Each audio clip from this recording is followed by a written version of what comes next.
Como transformar uma pequena fé em grande fé? A Bíblia conta que Pedro e todos os discípulos estavam num barco e de repente Jesus começa a se aproximar, eles andando sobre as águas e Pedro olha e fala assim: Jesus, se és tu, me deixa andar sobre as tuas águas e te encontrar aqui. E ele vai, ele começa a ver todas aquelas ondas e começa a afundar, pede socorro para Jesus. Jesus ajuda, ele volta para o barco e chama Pedro de homem de pequena fé. Pedro, homem de pequena fé. Sabe, Pedro andou sobre as águas. Quem aqui já andou sobre as águas? Eu não. Se tiver alguém, por favor, me chame, porque eu quero ouvir teu testemunho. Mas acredito que ninguém aqui que esteja vendo esse vídeo andou sobre as águas. Não é talvez um pouco injusto chamar Pedro de homem de pequena fé? O que Jesus será classifica como pequena fé? E se ele tem uma classificação para uma pequena fé, o que seria uma grande fé diante dos olhos de Cristo? Tem duas passagens na Bíblia que Jesus olha e classifica a fé da pessoa como uma grande fé. Um desses textos está em Mateus 8,5. Entrando Jesus em Cafarnaum, dirigiu-se a ele um centurião. Pediu-lhe ajuda e disse: Senhor, o meu servo está em casa, paralítico e em um terrível sofrimento. Jesus lhe disse: eu irei curá-lo. Respondendo o centurião: Senhor, não mereço receber-te debaixo do meu teto, mas dize apenas uma palavra e o meu servo está curado. Pois eu também sou homem sujeito à autoridade e com soldados sob meu comando. Digo a um: vá, e ele vai. A outro: venha, e ele vem. Digo ao meu servo: faça isso, e ele faz. Ao ouvir isso, Jesus admirou-se e disse aos que seguiam: digo-vos a verdade, não encontrei em Israel ninguém com tamanha fé, com uma fé tão grande. Esse centurião entendeu algo que todo o povo de Israel parece que não tinha entendido ainda. Ele reconheceu quem Cristo era, ele reconheceu a autoridade que estava sobre a palavra de Jesus. E ele falou assim: eu não preciso ver para crer, mas apenas uma palavra sua me basta. Diga que o meu servo está curado e eu tenho certeza que eu vou até lá e ele vai ser curado. Ele reconheceu a autoridade sobrenatural de Cristo sobre uma terra natural. Ele entendeu que apenas uma palavra sobrenatural ia impactar todo o mundo natural. Enquanto isso, o povo de Israel e os próprios discípulos duvidavam da identidade de Cristo. Por que a fé de Pedro era classificada como pequena fé e a fé daquele centurião era classificada como uma grande fé? A frase que Pedro começa, ele fala assim: Jesus, se és tu, me deixa andar sobre as águas. E aquele centurião fala assim: Jesus, eu sei quem tu é, apenas uma palavra me basta. A fé é a certeza das coisas que esperamos e a prova daquilo que não se vê. Quer ser classificado como grande fé? Ter certeza naquilo que Cristo falou para você. Só isso basta. E aí, galera, sossegado, tudo bem com vocês? Muito obrigado mais uma vez por você estar aqui, por, eu ter a honra de compartilhar um pouco com vocês aquilo que Deus tem falado no meu coração.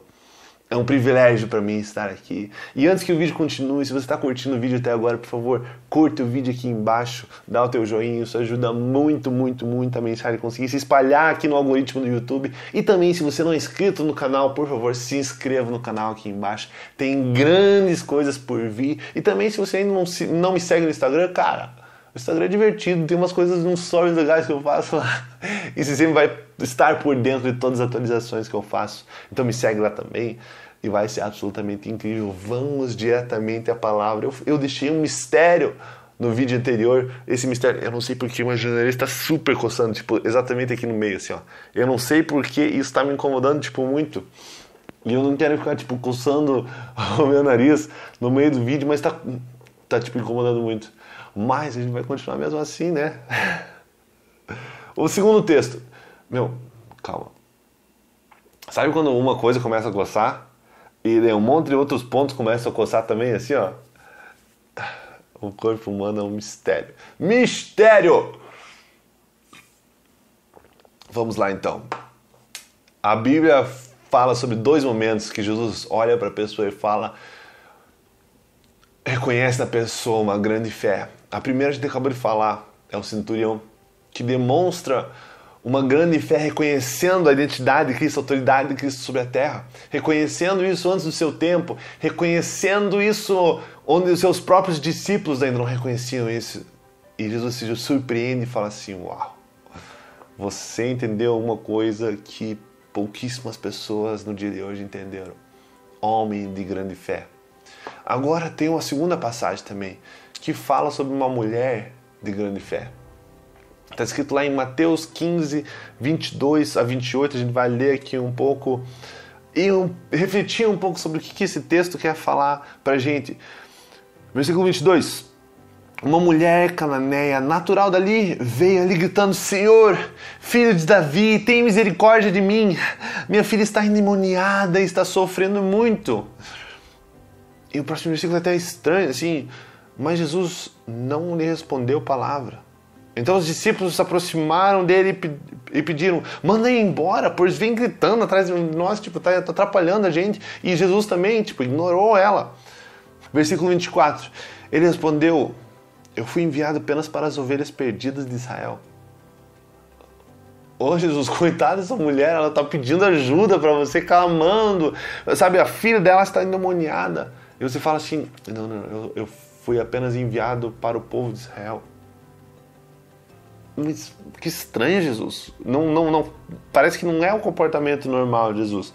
A mulher veio, adorou de joelhos e disse, Senhor, ajude-me. Está implorando para Jesus. E Jesus de novo responde, não é certo tirar o pão dos filhos e lançá-los aos cachorrinhos. Coitada dessa mulher, sabe o que Jesus está falando, o que Jesus está pensando, por que Jesus está tratando ela dessa forma? Sabe, não é certo tirar o pão dos filhos e jogá-los aos cachorrinhos. Dá um corte total nessa mulher, chamando ela de cachorrinho, assim, sabe? Eu não vou tirar dos meus filhos para atacar para você. Imagina. Mas aquela mulher insiste e fala assim, disse ela, porém, sim, Senhor, mas até os cachorrinhos comem das migalhas que caem da mesa dos seus donos. Jesus olha para aquela mulher e fala assim, uau, mulher, grande é a sua fé. Seja conforme você deseja. E naquele momento, naquele instante, a sua filha foi curada. Uau! Eu fiquei muito tempo observando esse texto e achando ele muito estranho. Por que Jesus trata aquela mulher daquela forma? Sabe? Não parece que não é a identidade de Jesus tratar daquela forma. Não é do jeito de Jesus, não é, sabe, o jeito de Jesus é amoroso, é bondoso a todos. Só que Jesus tinha um chamado. O chamado dele era ser o Messias que o povo de Israel aguardava, ser o grande libertador que liberta as pessoas do pecado. Ele tinha um grande propósito. E sim, ele foi chamado para ser o Messias que o povo de Deus estava aguardando. E o povo de Deus naquela época era os judeus. E isso que ele fala para aquela mulher, eu fui chamado para os judeus. Sabe, eu sou o Messias que ele estava aguardando, que as profecias judaicas trazem.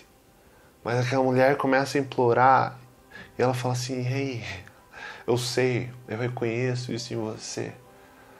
Mas pelo que eu observei, pelo que eu conheço, da tua identidade e tudo mais, não faz parte da sua identidade ser apenas exclusivo para um certo povo.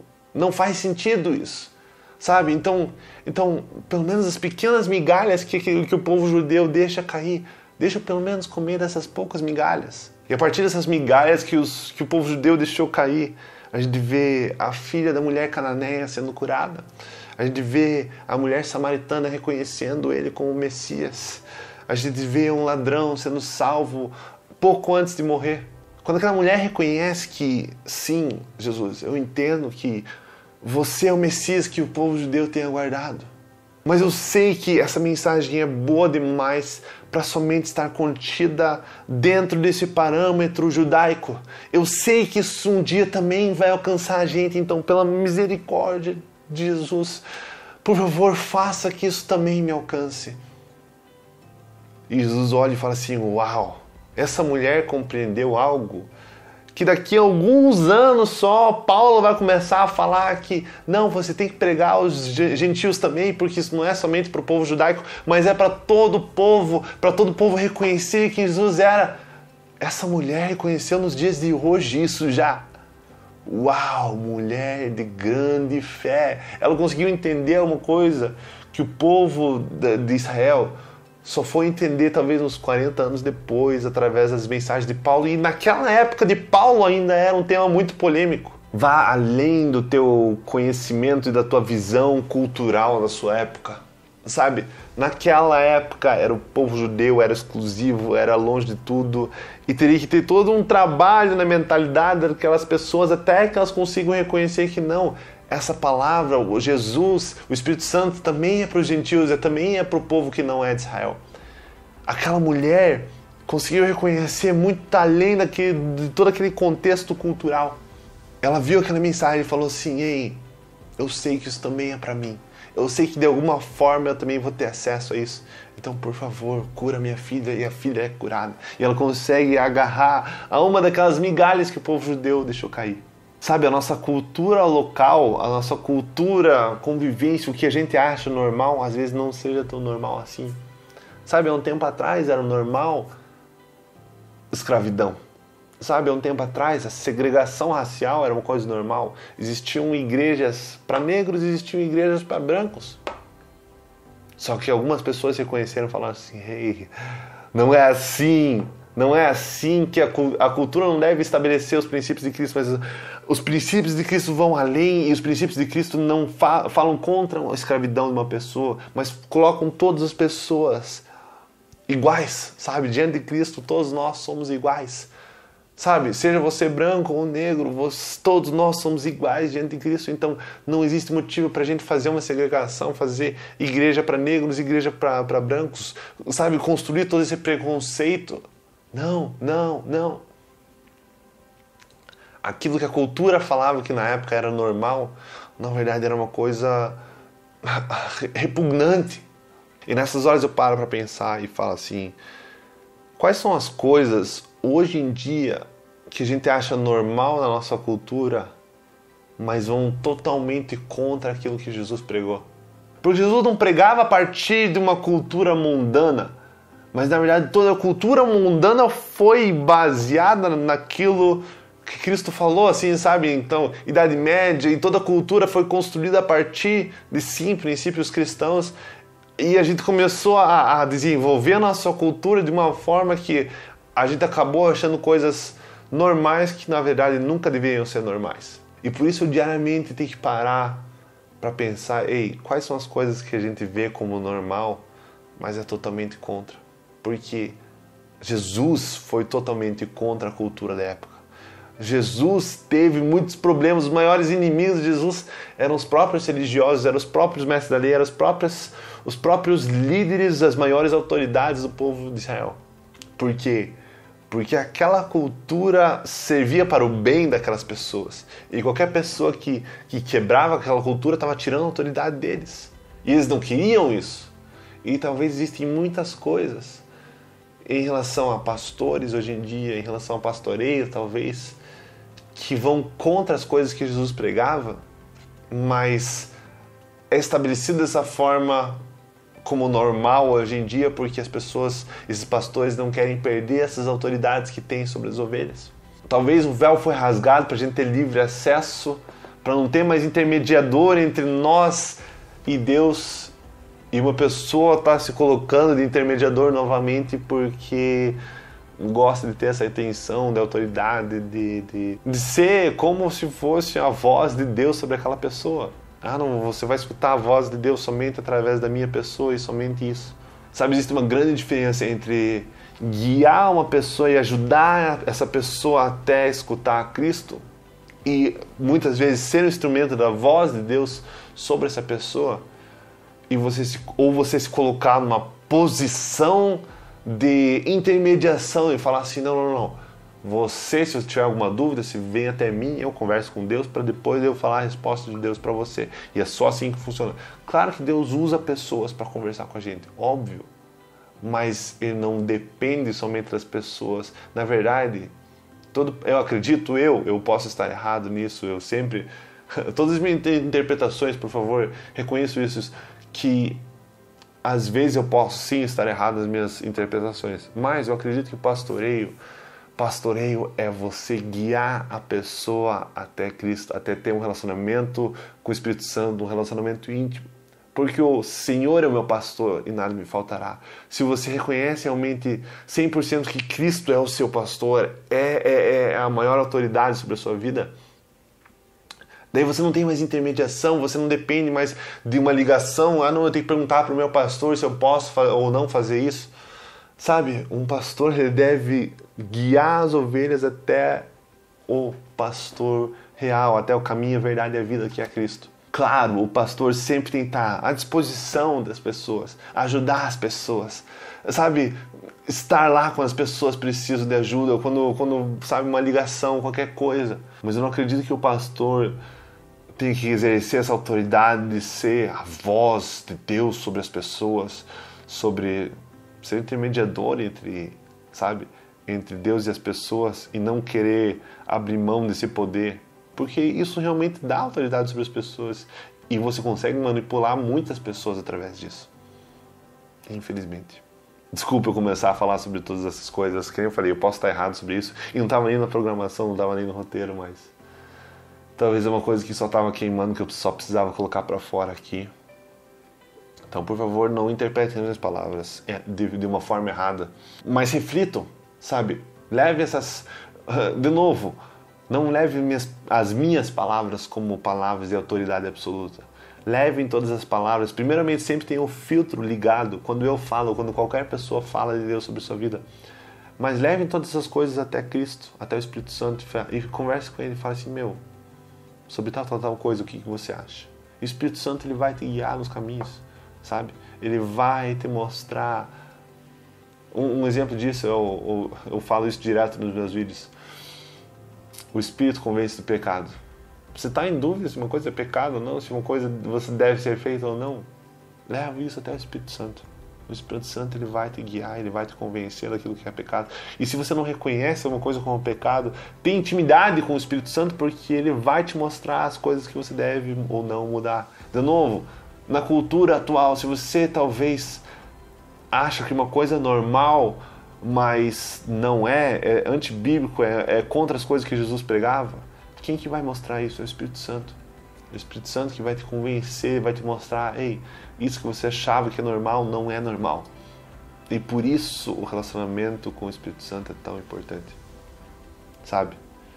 O véu se rasgou, não existe mais intermediação entre você e Deus. Quanto mais tempo, quanto mais intimidade você tem com Deus, menos enganado, menos manipulado e mais direto à fonte você está. Para você justamente reconhecer o que é certo, o que é errado, o que você deve fazer, o que você não deve fazer. E quando a gente começar, como um povo, realmente reconhecer qual que é a voz do Espírito Santo e qual que é a voz humana, conseguir diferenciar isso, realmente seguir à risca aquilo que Deus está falando sobre a nossa vida, aí sim, aí ele vai não só se tornar homens de grande fé, mas um povo de grande fé, uma nação de grande fé e um mundo de grande fé. Ele vai transformar esse mundo.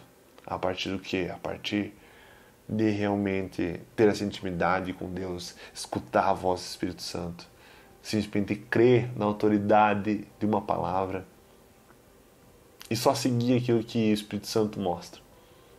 Não tem coisa melhor. Muito obrigado mais uma vez por estar junto comigo nesse vídeo. Vamos orar só para finalizar aqui. Senhor, nós reconhecemos você como autoridade sobre essa terra, como autoridade sobre a nossa vida. Nós queremos depender de Ti, somente de Ti. Por favor, vá trabalhar, trabalhe em nós cada vez mais a nossa pequena fé, para que a nossa pequena fé se torne grande fé. Que não duvide mais daquilo que você fala, mas apenas uma palavra basta. A gente reconhece a Tua autoridade sobre essa terra. E, Senhor, faça que a nossa intimidade cresça cada vez mais. Que a gente reconheça certas coisas antes do tempo. Que a gente reconheça coisas que todo mundo acha que é normal, mas fala assim, ei, isso não é normal. Sabe? Que a gente não tenha medo de enfrentar uma cultura local, enfrentar uma autoridade para descobrir a verdade, para trazer a verdade das pessoas. Nós queremos ser uma nação de grande fé, Senhor. E para uma nação de grande fé acontecer, a gente precisa de indivíduos de grande fé. E eu quero me tornar esse indivíduo de grande fé, assim como cada uma das pessoas que está assistindo esse vídeo. Nos guia até ser homens e mulheres de grande fé. Em nome do Senhor Jesus, amém, amém e amém. Muito obrigado mais uma vez, é um privilégio para mim compartilhar a palavra junto com vocês. A gente se vê no próximo vídeo. Falou!